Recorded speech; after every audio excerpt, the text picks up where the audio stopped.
Non mi piacciono i capipopolo a livello nazionale, ne abbiamo di tantissime, tantissime esemplificazioni, non mi sono piaciute delle esternazioni del generale Vannacci e siccome avere un ruolo pubblico comporta avere delle responsabilità, dobbiamo tutti fare un passo indietro. Il clima d'odio non è che viene calato dall'alto, è generato anche dai protagonisti della politica, quindi inviterei tutti quanti ad abbassare i toni e abbassarli occupandosi soltanto della progettualità e di cose che veramente interessano i cittadini. In questa sua campagna elettorale iniziata in anticipo rispetto agli avversari ha fatto una promessa: no allo scontro sterile da bar, sì al confronto serio sui temi.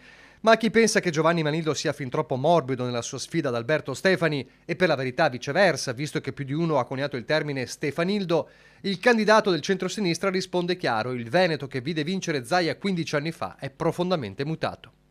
Sono cambiate tantissime condizioni, ci sono maggiori fragilità, maggiori bisogni, anche le imprese hanno diverse opportunità e diverse difficoltà da affrontare. Per la prima volta abbiamo l'indice di produttività del Veneto che è al di sotto della media nazionale, quindi l'aria è di un Veneto che sta aspettando un cambiamento. I temi sono sul piatto da settimane, uno resta cruciale, quello della casa, per il quale Manildo ha un progetto. Un'agenzia regionale per la casa che in modo unitario affronti questo tema, le politiche dell'abitare, stanzi un fondo in 5 anni di 500 milioni di euro, 100 milioni il primo anno per incominciare a efficientare e rimettere a posto il patrimonio delle ATER. E poi il lavoro strettamente connesso con il tema degli stranieri, la ricetta a più step. Certezza, rispetto delle regole, formazione. L'idea quindi è quella di da una parte fare una formazione molto profonda sia sui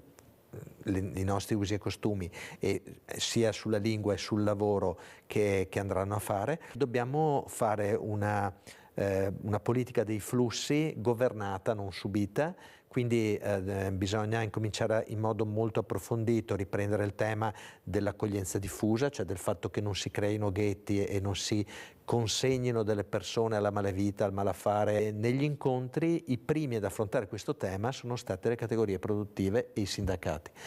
Quindi vuol dire che la società civile è molto più avanti della politica. 7 liste e una squadra che l'avvocato trevigiano che conquistò la roccaforte leghista di Treviso è convinto possa farcela. Non mi sento un kamikaze, si può vincere, ha detto in questi giorni, e una vittoria non cambierebbe il suo senso pratico anche nei rapporti con l'opposizione. Sarà necessario non perdersi in stupidaggini, quindi ritengo che qualora vengano presi dei provvedimenti di largo respiro, dei provvedimenti che veramente rispondono ai bisogni dei cittadini, su questo sarà conseguente che le parti abbiano un atteggiamento di responsabilità.